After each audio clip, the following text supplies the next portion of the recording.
तो वह छोरा को दर्शन करके आ। तो मैया अपने गुरु की आज्ञा लेके और हम तेरे लाला को दर्शन करने आए हैं। मैया कहे बोले ओ बाबा जी तेने अपनो भेष देखे हो का? बोले बाबा कहते बोले देख राखियो है या में कहा बात है? अरे बाबा ने कहीं दर्पण होए तो पहले अपनो भेष देख ले। बोले तोकू देख करके जब वो 80 साल को डर लगे तो मेरा लाला तो 1200 है, वो तो डर जावेगो। बोले बाबा जी धन दौलत कछु चाहिए, भोजन पानी कछु चाहिए तो बात कर, और अपनो मार्ग देख ले। भोले बाबा कहते हैं अरे मैया तेरे लाला को दर्शन करके ही जाएंगे। मैया कहे बोले बाबा जी भले ही तू मर जाइयो लेकिन दर्शन ना करावेगी। भोले बाबा कहते हैं अरे मैया अभी तू जाने ना। बोले हम योगी हैं, महात्मा हैं, अगर हम हट करके बैठ गए ना तो यूं बता दर्शन कराने ही पड़ेंगे। मैया सुदान कह रहे अरे बाबा जी रुकियो रुकियो। बोले क्यों? बोले अबे तेने एक हट ही सुनी है, एक हट और है। कौन सी? त्रिया हट। बोले बाबा जी अगर त्रिया कोई हट कर ले ना तो इधर के ब्रह्मा उधर हो जाए, वो बात है करके ही मानेगी। बोले बाबा कहे अरे मैया जितना ही कर दर्शन करा दे।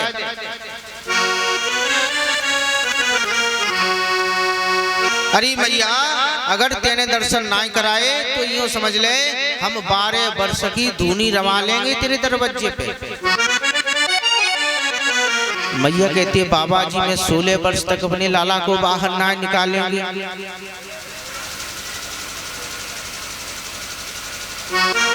भोले बाबा बड़ी दुखी है, क्या करें?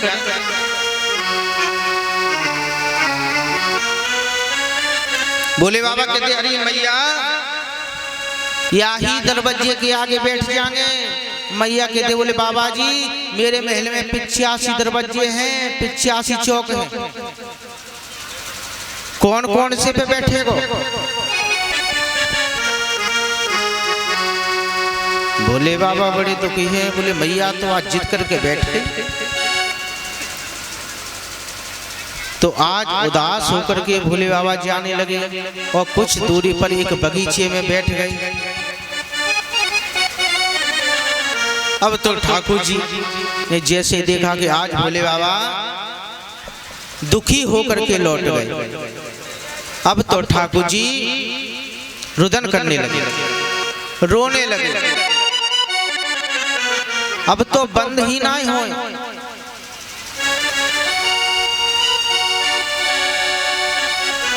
मैया खूब खिलावे, खूब लाड करे, पर ठाकुर जी चुप ना हो।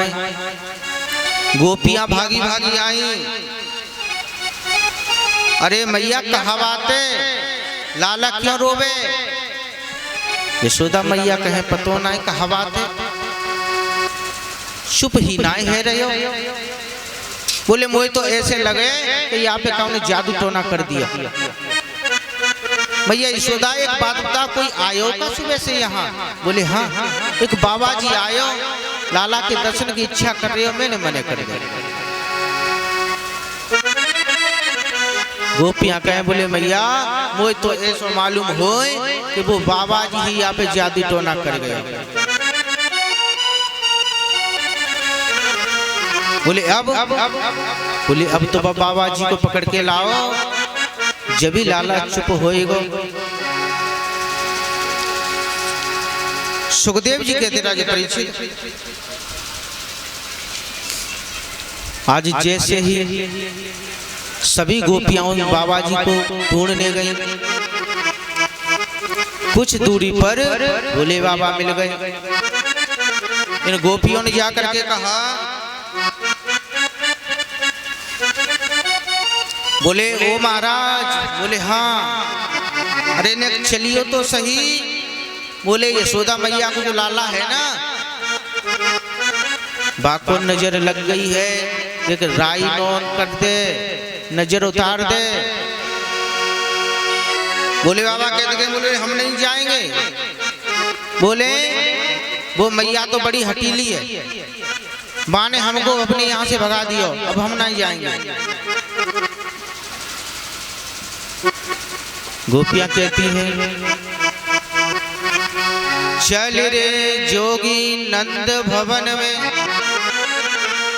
तो ही यशोदा मात बुलावे।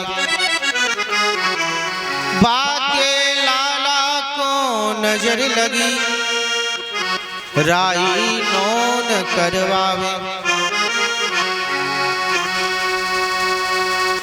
तो आज जब गोपियों ने ज्यादा कहा तो भोले बाबा चल दिए। अब जैसे ही भोले बाबा पहुंचे हैं, भोले बाबा ने कही, अरे मैया अपने लाला को लेके आ। और जैसे ही यशोदा मैया लाला को लेकर के दरवाजे पर खड़ी हैं, तो भोले बाबा ने दर्शन किए। अब तो कन्हैया और जोर से रोने लगे। मैया कहे, बोले बाबा जी की बात बताइए। बोले हाँ। बोले मेरे छोरा है, तो ठीक करने आए हो कि जो बीमारी बढ़ाने आए हो? बोले क्यों? बोले पहले तो थोड़ा रोवे और अब तो बंद ही नहीं हुए। बोले मैया अगर लाला को चुप करना चाहती है ना, तो या लाला को मेरी गोद में दे दे। यशोदा मैया कहते हैं, बोले ओ महाराज चुपचाप खड़ो रही हो। बोले जो कछु करना है ना, तो जादू टोना नजर पर उतारनी है ना, वो दूर से उतार दे।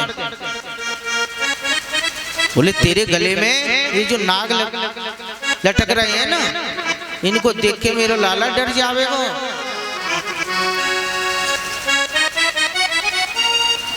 बोले बाबा कहते, अरे मैया तू नहीं जाने, तेरा लाला 1000 के फटके सर्प के ऊपर सोता है। मैया कहते, बोले बाबा जी मुझे तो यूं लगे तेने भांग भांग पी रखी है। बोले यूं बता भांग भांग पीवे का? अरे मैया भांग ना पीबो, मैं सही कहूं, तेरा लाला हजारों फटके शेषनाग के ऊपर सो गए। आज लाला चुप नहीं हो रहे हैं। बोले बाबा कहते, बोले मैया जब तक यह लाला है तू मेरी गोद में ना देगी ना, तब तक ये चुप ना होगा। आज जैसे ही मैया यशोदा ने डरते डरते लाला भोले बाबा की गोद में दियो, ठाकुर जी बड़ी प्रेम से हंसने लगे। अब तो स्थिति ये हो गई कि मैया यशोदा की गोद में जाते ही लाला रोने लगे और शंकर की गोद में आते ही हंसने लगे। मैया कहे, बोले महाराज कहा जादू कर दियो? बोले मुझे तो ऐसा लगे कि या मेरे छोरा को बाबा जी बनाना चाहे।